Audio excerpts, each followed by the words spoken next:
Hi, everyone. Uh, Thank you for joining us for another installment of At Home with Authors.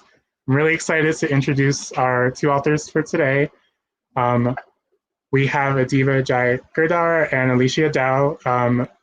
Adiba wrote the Henna Wars, and Alesha wrote The Sound of Stars, which are two really great books, two very different books, but we're going to be talking about them today. And their writing and all different kinds of craft questions. So I'm really looking forward to that. But before I do that, I'm going to introduce both of them. Um, so Alesha Dao is a former pastry chef, food critic, and youth service librarian living in Germany. When not writing YA sci-fi featuring determined Black girls like herself, you can find her having epic dance parties with her daughter, baking, or taking teeny adventures around Europe. Yep. And then Adiba Jaigirdar was born in Dhaka, Bangladesh, and has been living in Dublin, Ireland from the age of 10. She has a BA in English and History and an MA in Postcolonial Studies. She's a contributor for Book Riot. All of her writing is aided by tea, a healthy dose of Janelle Monáe, and Haley Kikio when not writing. She can be found ranting about the ills of colonialism, playing video games, and expanding her overflowing lipstick collection. She can be found at adibajaigirdar.com or adibaj on Twitter and dibs underscore j on Instagram. And so we can begin. So first question, tell us about your books. So if either of you want to start off. Adiba, you go first. I'm really bad at pitching my book. Different than the last one. I will go first. So I'm the writer of the Henna Wars. It's about Nishat, who is Bangladeshi. She's Muslim and she's a lesbian, and she comes out to her parents, but it doesn't really go how she hoped that it would. So she's dealing with the fallout of her coming out. At the same time, a childhood friend, Flavia, returns to her school. They both start rival henna businesses and they're competing against each other.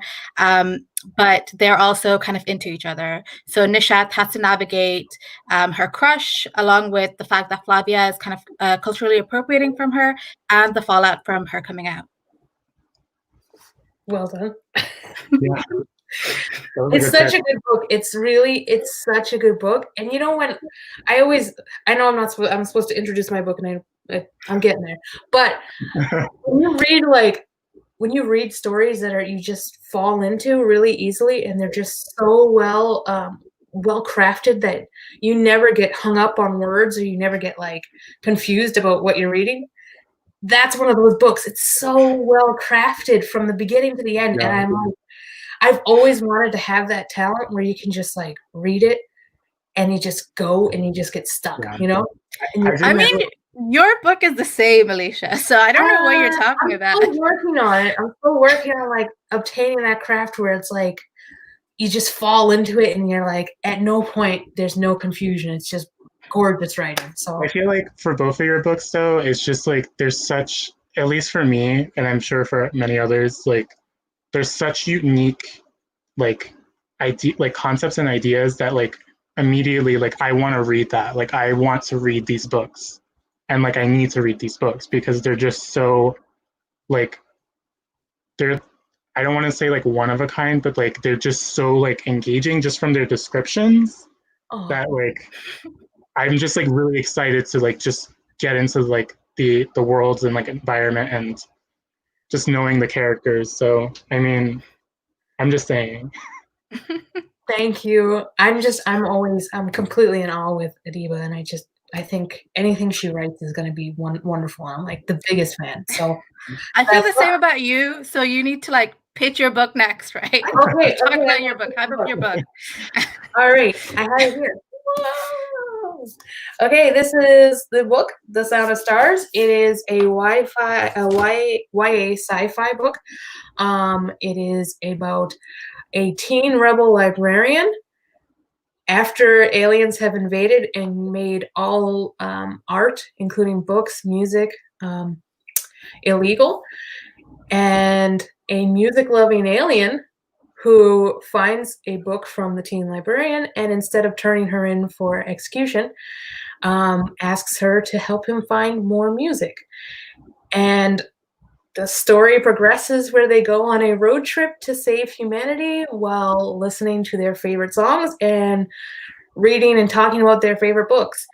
And it's definitely a love letter to art, and it's a love story, but a really fun musical story. So it's just really fun.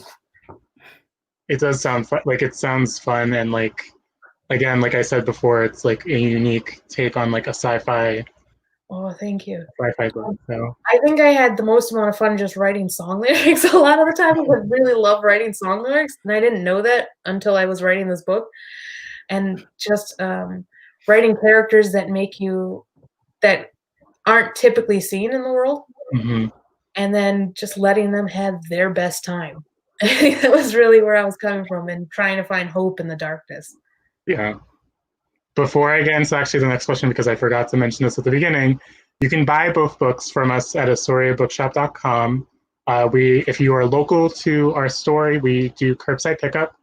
I know for the Sata Stars, we do have copies in store, and we also have swag with it that you can get if you buy the book. For the Henna Wars, we are a little back order on it, but we will fulfill any orders for it. We can ship them out to you, or like I said before, if you're local, you can do curbside pickup, and we have more information on our website for that. But yeah, for the next question, it's for both of you guys. So are either of you like a pantser?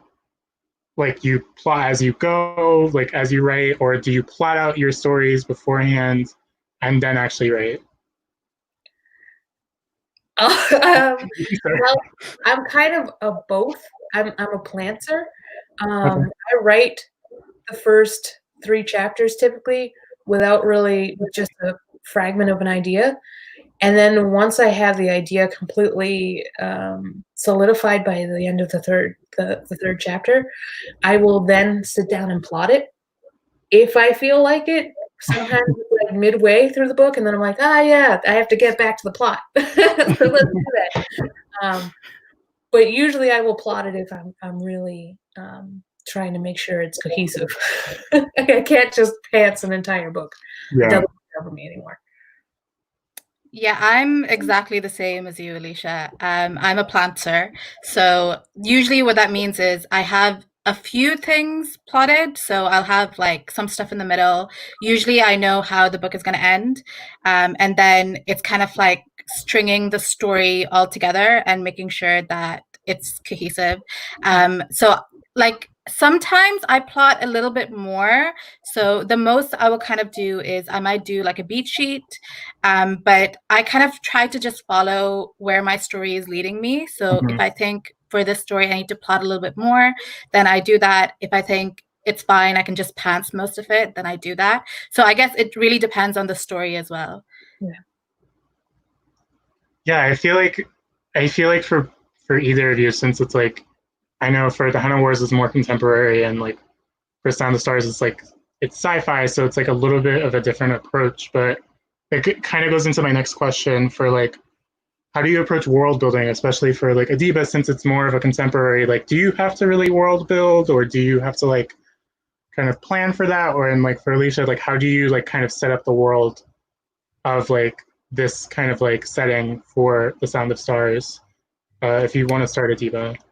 So I think you do have to do a little bit of world building for a contemporary, just because even though it's a contemporary setting, it's a contemporary world, you're looking at the world as the characters and the world that surrounds the characters. So, it's not necessarily as big as in the Sata Stars, where you're looking at how, Earth has been changed by the invasion of the Ilori.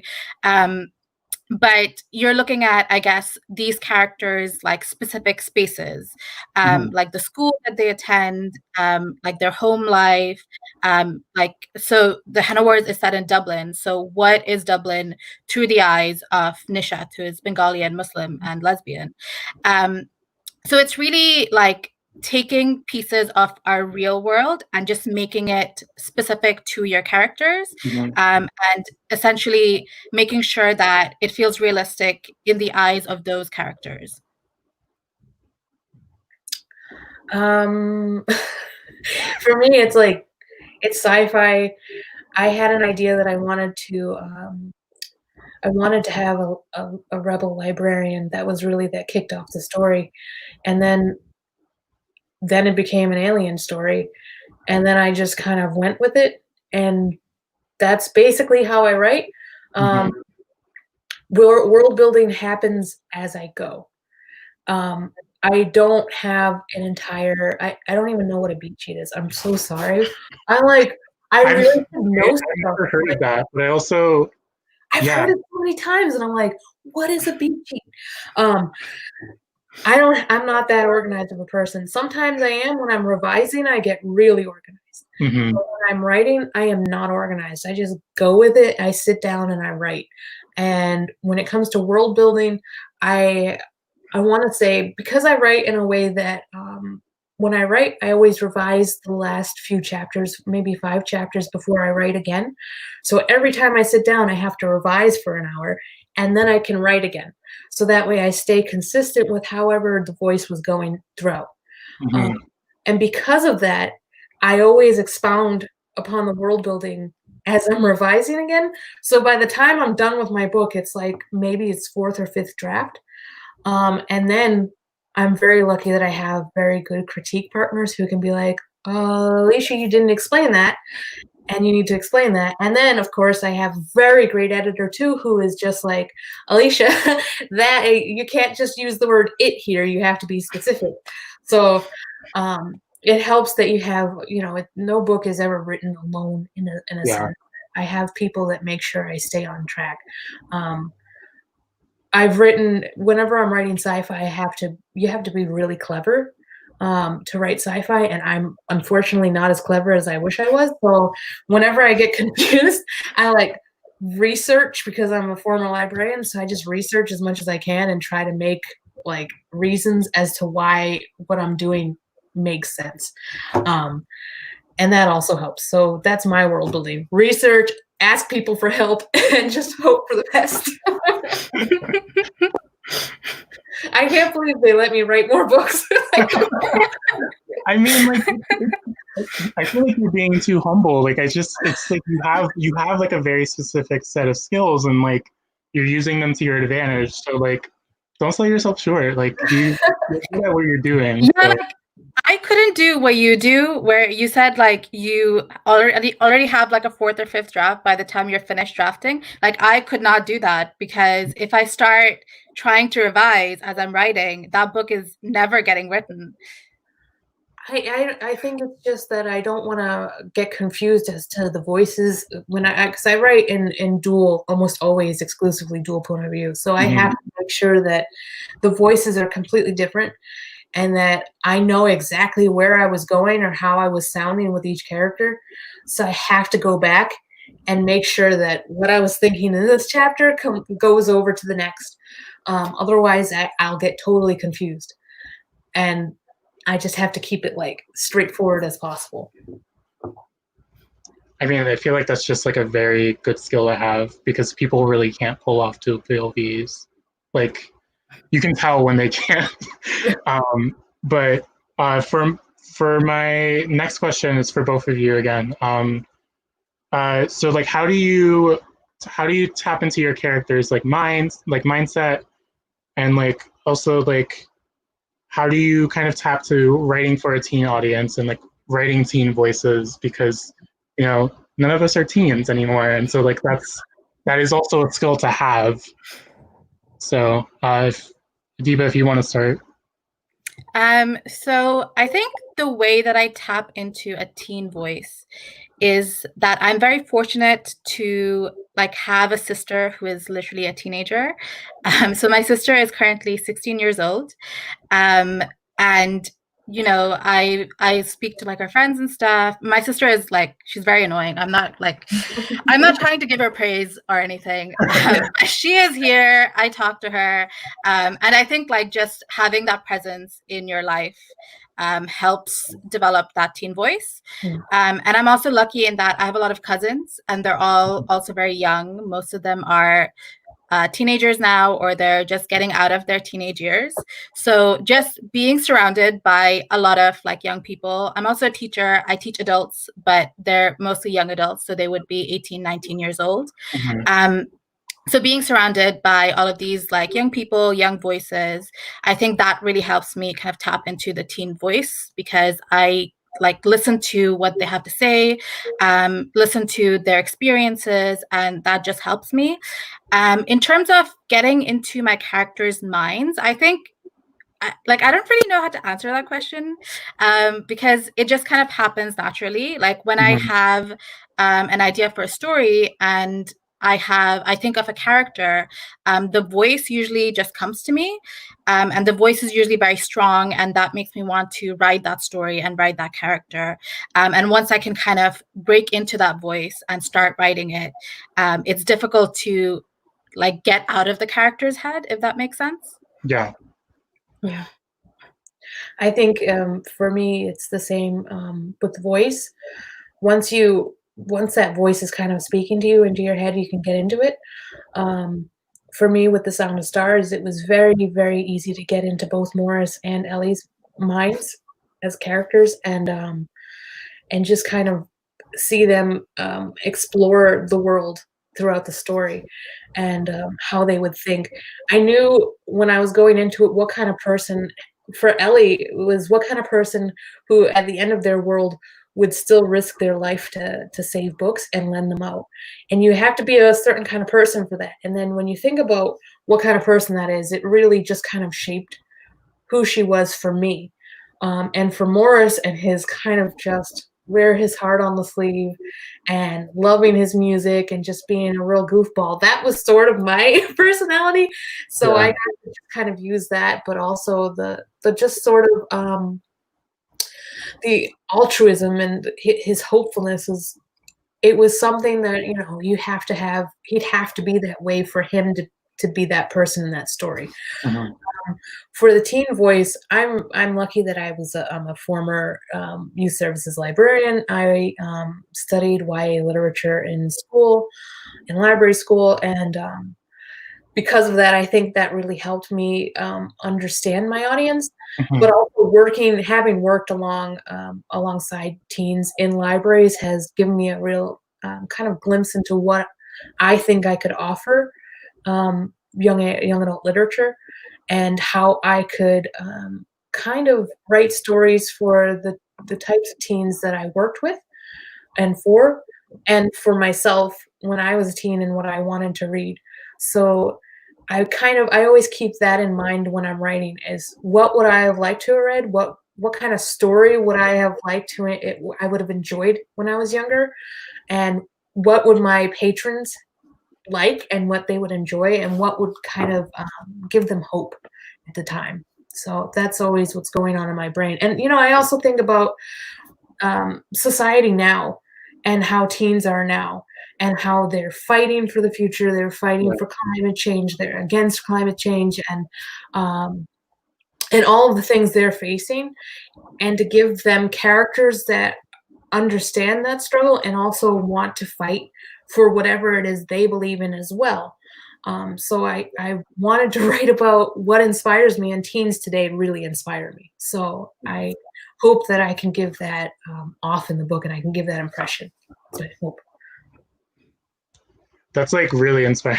That's really inspiring. I mean, like I feel like some authors kind of forget that, you know, like the audience that they're writing for, and like kind of getting into that voice of like how teens are today is so much different from like when we were. And it's like, it's important. I feel like it's important to like really acknowledge like how they are, and like what they're doing, and like to change the world, and like have that sort of like representation reflected in books. Yeah. I mean, to switch into a very different sort of direction, it's I'm gonna ask Adiba, but you're welcome to also answer, Alesha. Like, how it, like, I know for the Henna Wars, it's like a contemporary romance. So like, how is it writing a romance? Like, how do you, like, are there certain things that are difficult to write and like construct for like kind of writing a romance book for YA, or is it like, are there any, like, I guess not any rules because you shouldn't, there's no rules really, but like kind of like a guideline or like a set kind of path that you wanted to do for that? I think writing a romance, I guess like writing all things, is difficult. And I think the difficulty, or the major difficulty in romance, is that romance is very specific. So, like a romance that I might enjoy, you might not enjoy. And, there might be perfectly fine romances, but it's just, there's something in it that works for me, and doesn't work for you. So I think that's the difficulty in writing a romance, that you need to write something that feels authentic to your characters, even if it might not, work for every single reader. It's about like making it tick for your characters. So that's kind of what I try to think about when I'm writing romance, that I'm being authentic to my characters, because that's really the only way to write romance, in my opinion. I also really try to think about power dynamics in romance, especially because in the Henna Wars, Nishat is Bangladeshi, but her love interest, Flavia, she's biracial, and she's her mom is Black and Brazilian, and her dad is white and Irish. So there's some iffy power dynamics there, obviously. So I had to keep asking myself, if Flavia did this, if I was Nishat, would I still want to be with her? If Nishat did this, if I was Flavia, would I still want to be with her? And I think it's important to ask those questions, especially when you're writing like POC and you're writing queer characters, because you need to be aware of how power dynamics work in romance, how it works in interracial romance. So I always ask myself those questions, and the answers might not be the same for, all the readers, but the answers were right for me. So that's why I wrote the book as I did. Yeah, I feel like a lot, like, I'm sure like a lot of people who aren't people of color or Black or, of marginalized identities don't really, you can kind of tell that they don't ask those questions when they do write YA romance. And I feel like that should be like the number one priority. Like, are you asking yourself these questions, and like what, and also should you be writing this? But yeah, it's like I'm sure like if you're on Twitter, not the drama, but the conversation, especially now, is that. But for Alesha, I wanted to also kind of talk about the same question, but like for science fiction, like what is the most difficult thing for you in writing science fiction? Because there's so many moving parts that you have to like kind of keep in mind, because like world building and like specific like what's going, like what are the rules for this world compared to like actual like real life, and like kind of keeping all of that kind of together and like cohesive is a skill on its own. So I feel like it's really about layering in the information in a way that feels organic and isn't an info dump.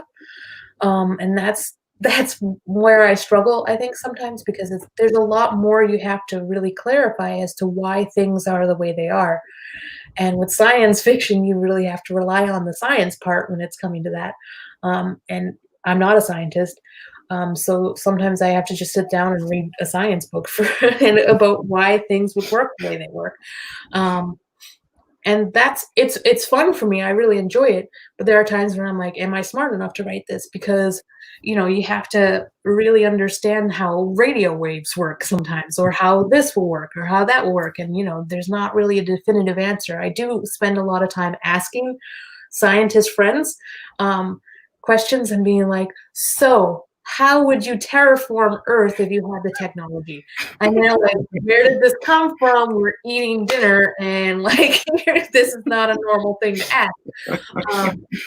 So I just I have a lot of fun. Or like when I asked my friend who works in lasers, I was like, so could you use lasers against zombies?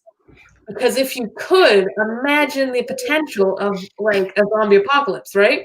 That makes it a lot easier. And they're just like, Alesha.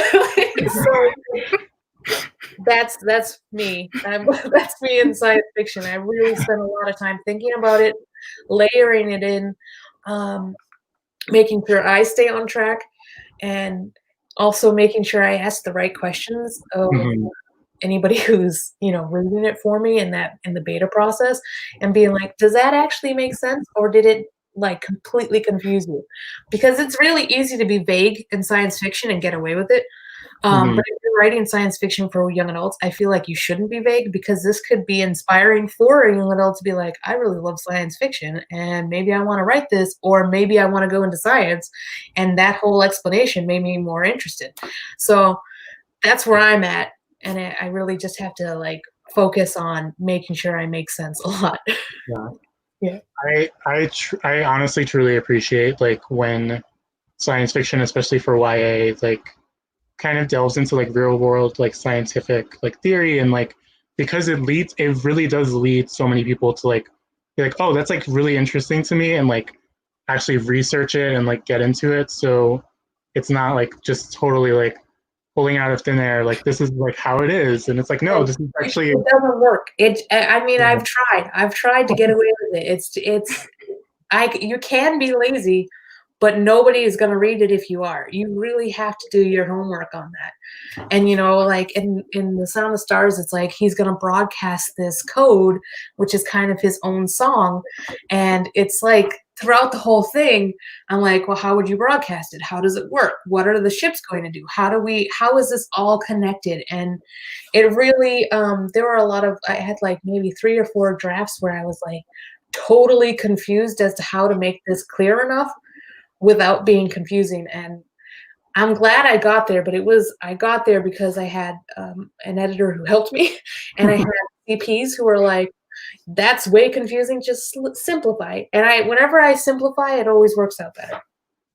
So yeah, it's always good to have other people like kind of give you feedback so you can know that you're not too far into the woods. Yes. I need that.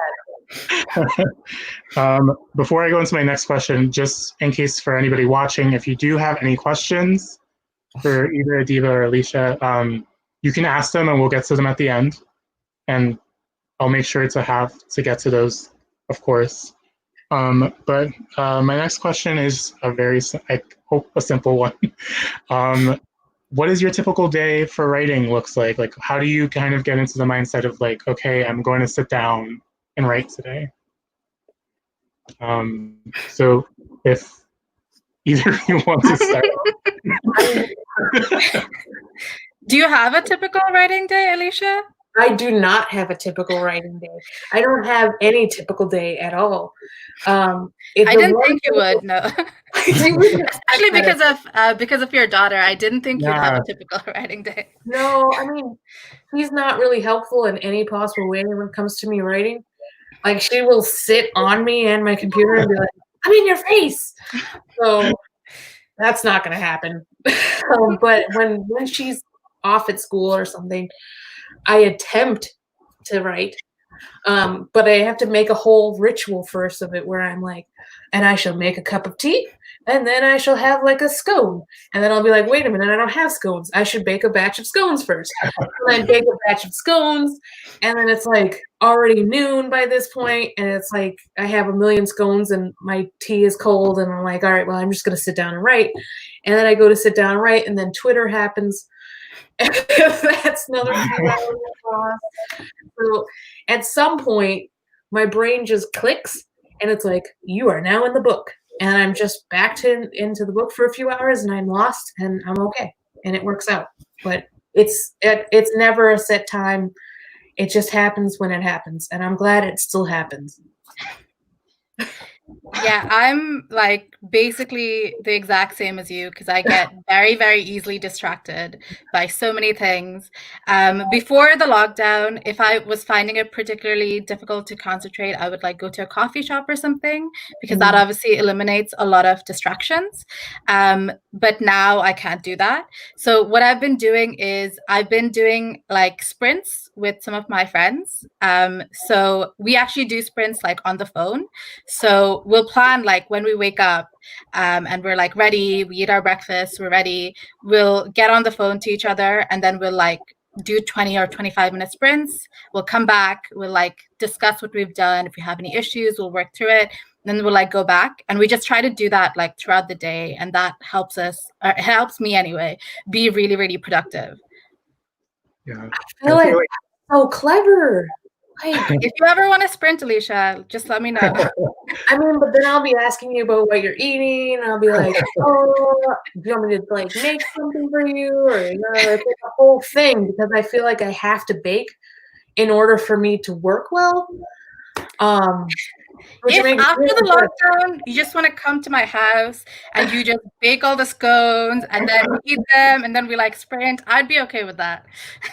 I mean, we met up. We met up in Edinburgh, Adiba and I, and we stayed at this really awesome house in Edinburgh, and it was awesome, right? And we were all supposed to be working, all of us. Did work happen? I'm not sure. I had one goal, which was to rewrite a chapter over like 4 days, and I met that goal. I was gonna say you managed to do what you wanted to do because you went into like that room and you like closed the door and you put on your music. Yeah, I had a dance party. I danced for like an hour. I told you guys, I was like, I'm gonna be working, but I actually just had a dance party. I was like, really had a great time in there, and I didn't want you guys to see me being a weirdo. So. But after that, I worked. Sprinting is a really good idea. I think I should do that. Yeah, it does help. I feel like having like friends or like people you trust to like kind of keep you accountable of like writing is really helpful. Like I am nowhere near like the level of you guys having like work done, but like I'm starting to write my thing and like one of my friends will just text me out of the blue and be like, "Are you working? Are you doing this?" And I'm like, "Oh crap, I'm not doing this. Like I really should like focus and like do it." But she knows who she is, and if she's watching, she'll know. But I feel like having like a group of people like doing the sprinting and like doing all of these things is like very, very helpful. Yeah. So for both of you, but I know this is like it's going to be somewhat specific. It's like what are some of your favorite writers? Like for Alesha, like what are some of your favorite like sci-fi writers and like ones that inspire you? And like for Adiba, like what are your favorites and like ones that inspire you? Do you want to go first? Yeah, I'll go first. So I grew up reading Mechabot. So like the Princess Diaries, the Mediator series. So she obviously wrote like a bunch of romance. It was like very white and straight and cis and all of that. But I think that was really my introduction into romance. So I like every time there was a new Mechabot book, I was there. Like I was gonna read it. So I love those books. Yeah. Which ones did you read? Like The Girl Next Door and I think I did read The Girl Next Door. And you know, there was that one about like the girl who saved the president's son. I love that one. I can't remember the name. I don't remember that. Yeah. I don't know the name either, but I know exactly which one you're talking about. Okay. Her adult romance are so funny. And I've only read one of her adult romances. There's Every Boy's Got One. Yeah, I think that's the one I read. Every Boy's Got One, and I really liked it. There's the one I just think they're so funny. Sorry, go on. Yeah, so like I haven't reread any Mechabal books in a long time. I haven't read any of her like new books, but I loved them when I was a kid. And more recently, I love like more diverse romances. So like Jenny Han, To All the Boys, obviously, and like basically everything by Sandhya Menon. But my favorite book by her is From Twinkle with Love. I love that one. I also love Nina LaCour. She obviously doesn't write just straight up romance, even though she has in the past. But you know, she's like the sapphic representation that I needed in my life. So, yeah, I think like those were really the people who inspired me to write. And I think you really loved From A to Z, right? Or Love From A to Z, yeah, S.K. Ali. Again, not somebody who writes straight up romance, but yeah, I love S.K. Ali. I remember you talking about that, and I have it, and I'm like, I'm gonna read it. I haven't yet. You need to read it, yeah. Yeah. I have a million authors that I love, and you guys, you both know this by now. Like you understand that my brain is like whoo all over the place. But I read a lot, and for science fiction, it was Octavia Butler, of course, which is why my next book is called The Kindred, which is a nod to her and Kindred. I love Mary Lou. I've always loved all of her books, and I'm always excited to read them. Science fiction is tough because there's like in YA sci-fi there weren't that many when I was young, so it was and not by diverse creators. N.K. Jemisin is amazing. Justine Ireland's Dread Nation was really, really compelling. I read Honor Bound, Honor Lost, Honor something. there was a trilogy of books. I haven't read the last one by Anne Aguirre and another name that's escaping me right now, Rachel Kane. And I read recent books that are coming out that are sci-fi. Rebecca Coffindaffer's Crown Chasers is phenomenal, just edge of your seat, amazing. And Laura Beth Johnson's Goddess in the Machine is incredible as well. They're both these books that you pick up and you're like, holy crap, this is so well done. Yeah. Wow. And they really, really are. Let's see. Adiba's book, Henna Wars, amazing. You're breaking the rules because that's not science fiction. No, but you have other interests outside of it. I didn't mean to like, oh yes, in this box. Anybody that inspires you or you enjoy you can talk about. Adiba, I love your book. M.K. England's The Disasters, really fun.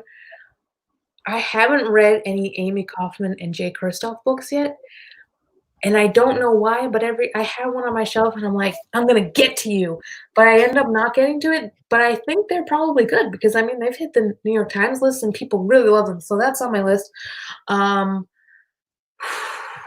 I really love Bethany C. Morrow. I read Mem. Yes. And there's nothing that compares to that. There's just nothing that compares to Mem. And Song Below Water comes out next week. Next week, yeah. And I cannot wait. We're actually having an event with her next week. What? Yeah, with Sochi and Gucci, who did Riot Baby, which are like two of my favorite authors, and I'm like, like kind of freaking out about it because I love them so much. She is just a genius. Like her brain works on a different wavelength than other people's. And I always used to think mine did too, but not in the genius way, just that it was working on a different wavelength than other people's. But she's an actual genius. And when like I think we Skyped a few weeks ago and I was talking to her, I'm like, man, she's so smart. How did she get to be so smart? Even when she's just talking to you one-on-one, you're like, dang it, she's a genius. I can never like get to that level of geniusness. Geniosity? I don't know. She's just amazing. So that's on my Legend Born by Tracy Dion. I really want to read, and I'm really excited for Legend Born. right. And Namina Forna's Gilded Ones is also really, I'm excited. There's just going to be a lot. It's really good. It's amazing. See, I knew it was going to be good. And I'm like, oh, I can't wait to get that book. And Roseanne A. Brown, I think it is. A Song of Wraiths and Ruins? Yes. Yeah. Also looks incredible. And I think Brittany Morris's Slay, also contemporary. I used to work at Simon & Schuster right before I left. I read it before it came out, and I was like talking about it nonstop to like everyone I like ever met at the store, and I was like, trust me, like you have to wait like so many months, but it's so worth it. She had like a stroke of genius when she wrote that, and she's just that kind of person who has these like, I'm gonna write that, and then she writes it, and you're like, what? She can just do that. And that's, I think everybody who writes books is just inspiring. Like literally everybody who writes a book is inspiring. And one of the people who is watching this right now is Shay Wisher, and she wrote an amazing book called IMZ, and that was also really good. So I think like everybody is just, I love everybody's books. Adiba, do you have anybody outside of like romances that you find inspiring also? Yes, definitely a lot of people. My favorite fantasy book of all time probably is The City of Brass, that series. So yeah, I like, especially because it's like the first big like Muslim fantasy, and I never really thought I would see a world that was inspired by like Islamic history and like Islamic beliefs. So I love that book. I love London Shah's The Light at the Bottom of the World. Yeah, that's the book. Just because, again, I never imagined seeing like a Muslim like racer underwater in the future. It's just like the Muslimness of her is so casually like put into the book, and I've never seen that before. So I love that. Again, somebody who's watching Frida Abike Iyamide's Ace of Spades coming in 2021. It's absolutely amazing. I read like a much earlier draft, and it was brilliant, and I can't wait to read like the final version. And obviously Alesha and the Sata Stars. And I can't wait to read your next book, Alesha. Yeah, I'm very looking forward to it. I know you talked a little bit about it before, and like I was just like, oh, I have to like, I'm like so excited to read it. 100 ads. Yeah, I'm really happy that they're letting me write this. I'm very excited. So before we go to audience questions, so what is any advice that you want to give to aspiring writers? Because I know a lot of people watching are like working on things and like, you know, look to authors that like are doing it, you know. Like, is there any piece of advice that you have gotten over time or have learned while writing? So if there's anything that you would want to share. Do you want to go first, Alesha? I will go first. Thank you. Okay. Everybody goes through rejection. At all stages of your career, you will face rejection. Don't let it break your heart. Keep writing. It's gonna be tough, but you can do it. And you have a community behind you who is excited by your words, and there is an audience who will find your words and will fall in love with them. So just keep going. Don't try to be like anyone else. Don't say I'm going to be the next Blobby Bloop or Angie Thomas or something. It ain't going to happen. And that's because you just can't be them. They write a totally different way. They have a totally different story than you. You want to be the first you. So just keep writing the stories of your heart, and find a method of writing that works for you. And don't be afraid to read a craft book or experiment. Whatever makes you happy and makes writing as exciting to you as reading is. So Really good advice. Yeah, really good. I guess going off of Alesha's advice, I would give advice specifically, I guess, to people of color who are writing right now, because it's obviously like a very difficult time. Although when is it not a difficult time for POC really? But I would say, you know, that it can be very discouraging when you see what's going on in the world and what's going on in publishing as well, especially seeing like gatekeepers, you know, being racist. It can be so discouraging and it can feel like nobody's on your side, but there are so many POC authors, agents, editors, and they are on your side and they will help you if you reach out to them. Like we're here, so many of us are here, like trying to open the doors, trying to, you know, help you come into the space. And, you know, just know that, don't get discouraged. We need your stories and we want your stories. Yeah. Yeah. Like really great advice. Really great advice. Yeah, I feel like it's very important, especially for aspiring POC and Black authors, to know that there is a support system out there, and like, even though there's a lot of gatekeeping, of course, and like so much, that there's people out there that would want to help and want to see your voice heard and seen. So there's a community. There is a community there, and it looks different from the outside. It looks like there are people who are on clicks, and it looks like this or that. But when you are a Black POC and you ask for help, there are people who are going to help you, who want to help you, who want you to succeed.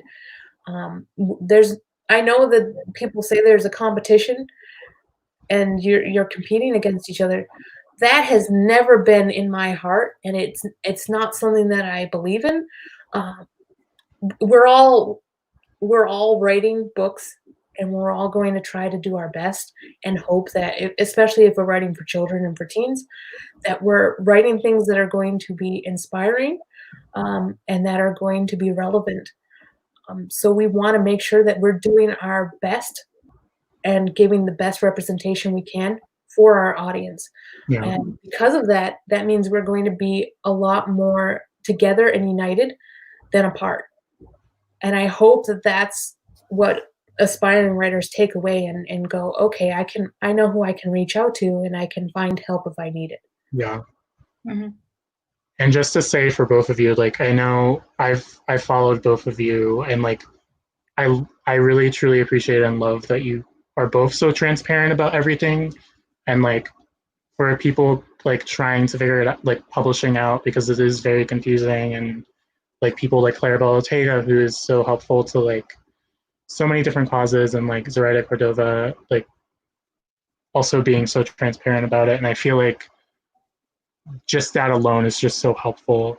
And like, you guys are doing so much to change like the environment of publishing and being a writer. And yeah, just saying thank yous. I think we all really want to see publishing reflect the world in the best way. And it isn't there yet, but I think if we keep helping each other, it can be. And that's really where I'm coming from. And I hope that transparency and just being kind and open helps, because I really want to root for everyone. I really just want everyone to succeed and make their dreams come true. And if I can help in any small way, I will. There are times where, you know, you don't have the time or you don't have the energy, but you want to direct people, and that's where I'm at. And I hope that we can continue opening the doors for other people. And it was hard to get in them, but I'm still trying to keep them open, and you know, and make sure that people know it's possible and they don't get discouraged, because it's easy to get discouraged. It really is. And I mean, I feel like I should say Alesha was definitely one of the people who, like, in case anybody watching is wondering, like, is Alesha being like real right now? Yeah, she is.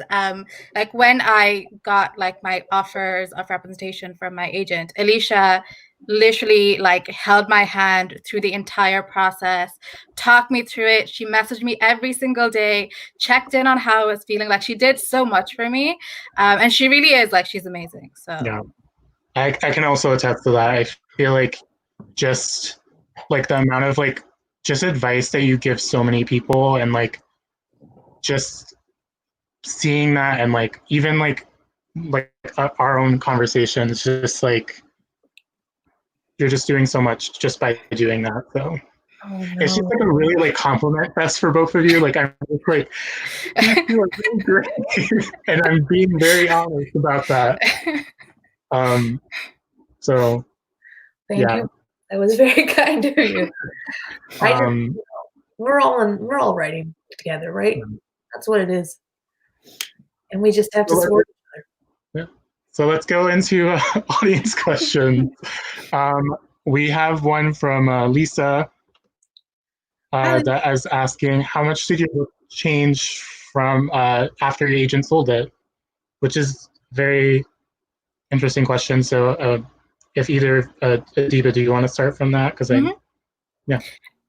so my book actually didn't change that significantly after my agent sold it, but I also have a really bad memory, so that might not be that true. But I think there was really one major change that my editor asked me to do, and my editor is actually watching right now, so hi, Lauren. So there was like one pretty major change she asked me to do, and it was structural. So obviously when you make a structural change, that also changes, you know, how things happen in the book as well. So that was kind of the one major change, and it did like alter what happens, I guess, in like the second half of the book, but I don't think it was like a significant change overall. So it didn't change too much, but it did change a little bit. For me, it was also not much. It was really just expounding upon things at certain areas, and that was really it, and adding a little more the starry-eyed in to make them feel more present throughout. But other than that, not much. It was really fun, just the whole process of getting all your notes and just like making sure that everything makes sense again, and yeah, that it's still the same story and it has the same feeling throughout. Yeah, that was really it, and I was very lucky to have again an editor who knew exactly what I was going for and was like, all right, that's what you're doing. And it was fun for me. The revision process was fun, and I can't believe I'm saying that because I never liked it. But it was pretty fun. It didn't change so much, so I'm really happy with that. And yeah. Yeah, I mean, I feel like this question like is so like different for everyone, because it could like for both of you it didn't really much change, but like for some it could be like, yeah, it's completely different. So I think that's a good question to like have in general. But so Shay has a question for both. Do you have any tips for other authors debuting during quarantine? So Alesha, do you want to start, or No. I feel like this is it's a question and like very unique because this has never happened before. So I don't think there's a blueprint for this. I can't give you tips if I don't know what I'm doing. I'm just kind of taking it every day as I can. Yeah. And I don't know if that's a good enough answer, but these are unprecedented times, and we're just sort of adapting any which way we can. I have been really fortunate that people like Sarita and Daniel Clayton and Nick Stone have reached out and said, hey, do you want to do some online stuff? And you, of course. I was like, oh my God, so excited. I've been really lucky that people reached out and let me do that, because otherwise I don't know what I'm doing. I'm very lost at debuting. I flew to the US. I was really excited, and then pandemic got really worse, and Germany was like, "Yeah, we're going to close up." So probably should get back early. And then my flight was canceled. I got stuck in Virginia for a little bit, and I flew out, and it was the most random thing I've ever experienced, and I missed all my New York tour, and I was devastated, but that's the way it is. Since then, it's just really hoping that people are spreading the word of, about your book and talking about your book, and that you're promoting yourself, but not too much, and that you're taking it one day at a time. I think that's good advice, because that's really all you can do, right?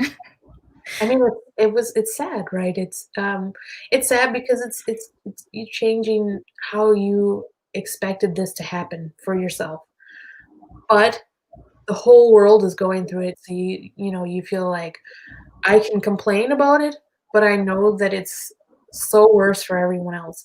So I just have to adapt, and that's all we can do, really. And I know it's not the best, because you really have to be somewhat fortunate that people are reaching out to offer you some time. But it's we'll see what happens.